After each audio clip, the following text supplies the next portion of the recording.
Nessa epístola de Paulo aos Romanos, quando ele está concluindo, ele diz assim: aquele que é poderoso para vos confirmar segundo o meu evangelho. Que evangelho é esse?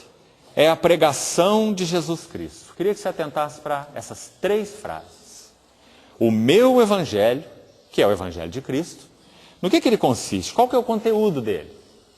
É uma pregação sobre justificação, uma pregação sobre milênio, uma pregação sobre arrebatamento, uma pregação... Não.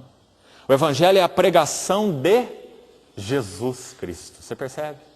É a pregação das riquezas insondáveis de Cristo. Esse é o evangelho. Pregação dele mesmo. O que mais que ele diz? Essa pregação é conforme... Agora a terceira frase interessante aqui. É conforme o quê? A revelação do mistério. Que precioso, não é, irmão? O meu evangelho, a pregação de Jesus Cristo, a revelação do mistério. Esse é o evangelho. Quando o evangelho é pregado, o mistério é revelado. Revelação do mistério. E a última frase: guardado em silêncio nos tempos eternos. Você vê o que é o evangelho? Aquele Deus triuno, que desde a eternidade é quem é. Quando não havia nada, havia Ele, porque Ele não é criado, não é? Ele é o Deus autônomo, livre, autossuficiente. É aquele que é, nem que foi, nem que será, mas que é, não é? Então, quando havia só esse Deus, o Evangelho estava ali guardado, não é? O seu Filho, o Evangelho, guardado em silêncio. E sabe como que Deus começou a revelar algo a respeito desse Evangelho? Quando Ele começou a criar. Quando Ele começou a criar, Ele começou a revelar algo do Evangelho. Desde a criação.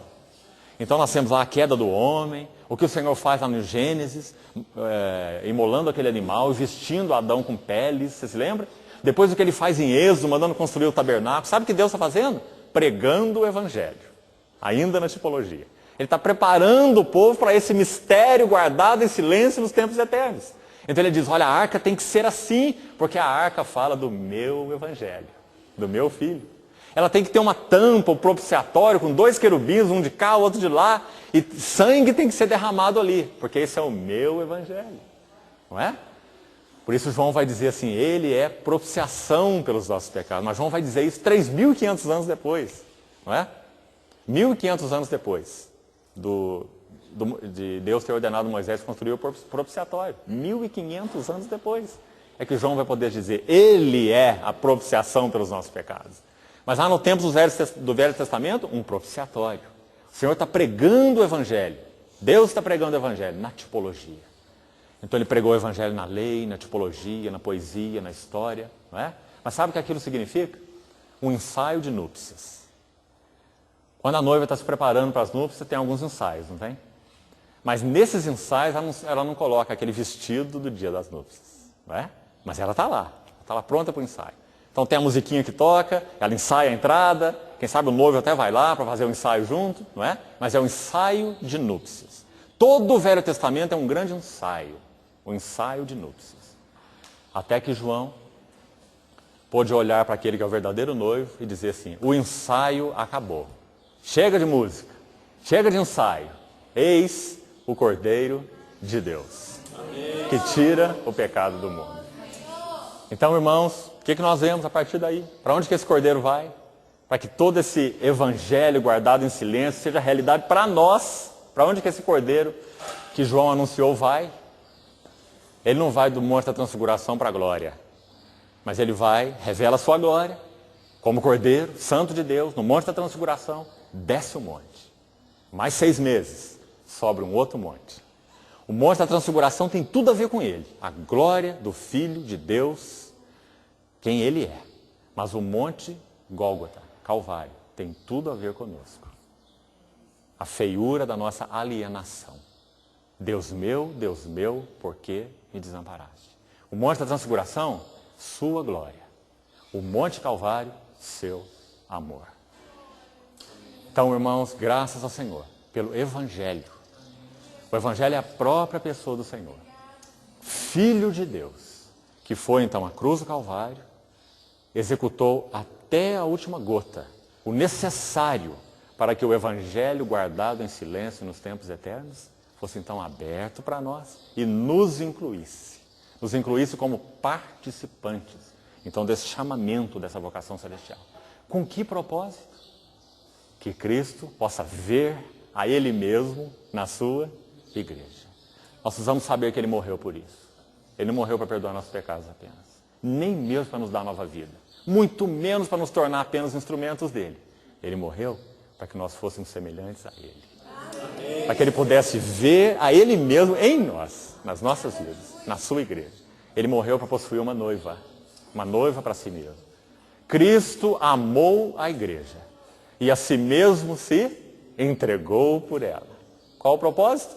Para que a santificasse, tendo-a purificado por meio da lavagem de água pela palavra, para a apresentar, você vê? A si mesmo, uma igreja gloriosa, porque Ele é glorioso. Uma igreja gloriosa, sem mácula, nem ruga, nem coisa semelhante, porém santa e sem defeito. Esse é o propósito do Senhor. Irmãos, é isso que o Senhor está incansavelmente buscando em nós. Ele não quer de nós um grupo de aprendizado espiritual. Ele não quer de nós um seminário para aprender doutrinas. Nós não precisamos nos preocupar com um academicismo. Ele nos comprou para que nós fôssemos filhos de adoção. Colocou dentro de nós seu espírito com um propósito definido. Ele irá formar a sua imagem em nós. Então, irmãos, é isso que Paulo chama de mistério da sua vontade, segundo o seu beneplácito. Você vê por que é beneplácito? Porque quando o Senhor Jesus foi ao Jordão e foi batizado, o que nós ouvimos do céu? O céu se abre e diz assim: este é o meu, único, só Ele, por enquanto. Este é o meu Filho amado. E nele eu tenho todo o meu beneplácito. Nele eu tenho todo o meu prazer. Mas agora então, porque esse único grão de trigo de Deus, do qual Deus tinha todo o seu prazer, ele vai à cruz, um grão, ele vai à cruz, assim como um grão é lançado na terra e produz muitos grãos pela morte, então o Senhor vai à cruz. E através da sua cruz, muitos grãos.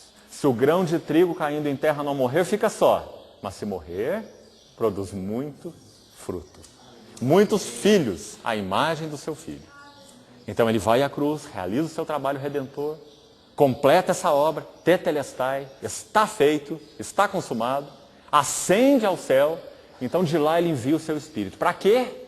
Para tornar real para nós o que já é real para Ele. Esse é o trabalho do Espírito Santo. Tornar real para nós o que já é real para Ele. Sabe o que é real para Ele? Ele é aquele que, como homem, é herdeiro de toda a glória. Ele já era como filho de Deus, mas ele se tornou como filho do homem. Quando ele nasceu do ventre de Maria, ele não era, posicionalmente falando, o herdeiro da glória de Deus. Ele teria que ser aperfeiçoado como homem. Ele teria que aprender a obediência pelas coisas que sofreu. E tendo sido aperfeiçoado, tornar-se autor da eterna salvação para aqueles que lhe obedecem. Então, quando ele assume essa posição, ele envia o seu Espírito para que faça em nós aquilo que já foi feito nele, aquilo que já é verdade nele. Por isso, aquela figura tão linda no Velho Testamento do servo de Abraão, Eliezer, quando foi enviado para aquela terra da parentela, para chamar, para preparar, para trazer para Isaac uma esposa. Abraão foi quem enviou, porque Abraão é figura de Deus o Pai. Isaac é uma figura de Deus o Filho. E Eliezer é uma figura de Deus o Espírito Santo. Quando Eliezer sai, ele encontra Rebeca, sem entrar nos detalhes da história. Você vê que ele vai se apresentar a ela. Ela pergunta quem é ele. Irmão, ele nem mesmo usa o seu nome. O mais natural é que ele falasse o nome dele. Ele tem nome, não tem? Mas ele não fala o nome dele.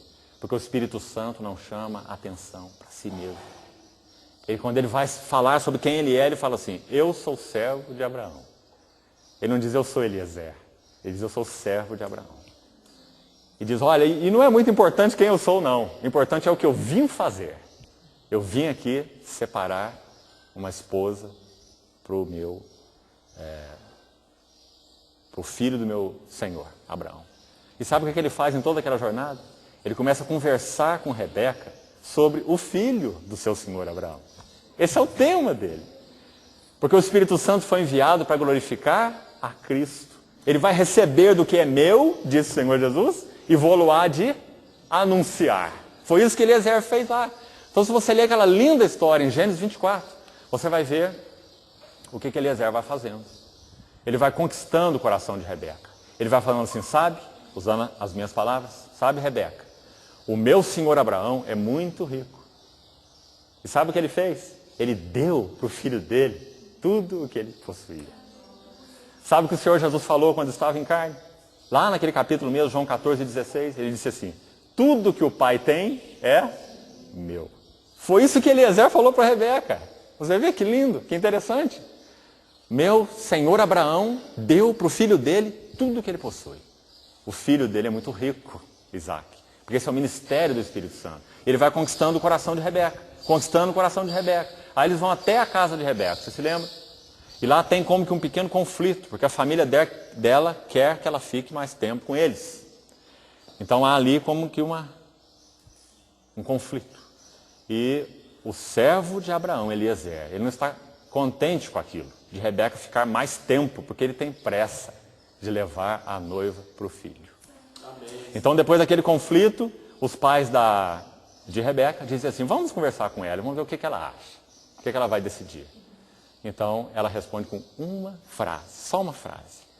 Quando eles perguntam para ela, você quer ir já? Ou você quer gastar aqui ainda mais alguns dias? Ela diz assim, eu irei. Eu irei. Esse é o clamor da igreja. Maranata. Vem, Senhor Jesus. Então, irmãos, esse mistério da sua vontade, que foi para nós desvendado, é segundo o seu bom prazer. Porque, irmãos, é certo que uma noiva se atrase para o casamento. Aqui no Brasil nós estamos acostumados com isso. Mas um atraso de 2000 anos é muito tempo. O nosso noivo tem desejado possuir a sua noiva. Uma noiva semelhante a si mesmo. O que tem isso requerido de nós? Tudo. Toda a nossa afeição, toda a nossa entrega, todo o desejo de que o Senhor vá mais fundo nas nossas vidas, individuais, familiares, corporativas, e encontre em nós uma expressão. Irmãos, às vezes nós nos orgulhamos muito, muitas vezes, de o Senhor ter nos tirado de algo, seja esse algo que for. E creio que muitas vezes há um certo motivo adequado para fazermos isso. Quando olhamos para o mundo, por exemplo, e vemos que o Senhor nos tirou de lá, quão felizes nós ficamos. Nós sabemos bem o que o mundo é, né? O Senhor nos tirou de mundo. Outras vezes o Senhor nos desloca de alguns contextos onde entendemos que não estávamos agradando a Ele. Então também somos gratos. O Senhor nos tirou de lá. Mas, irmão, o propósito do Senhor não é nos libertar de. O propósito do Senhor é nos libertar para. Libertar de é metade do caminho. Ele nos libertou de, não nos libertou de apenas. Ele nos libertou para Ele.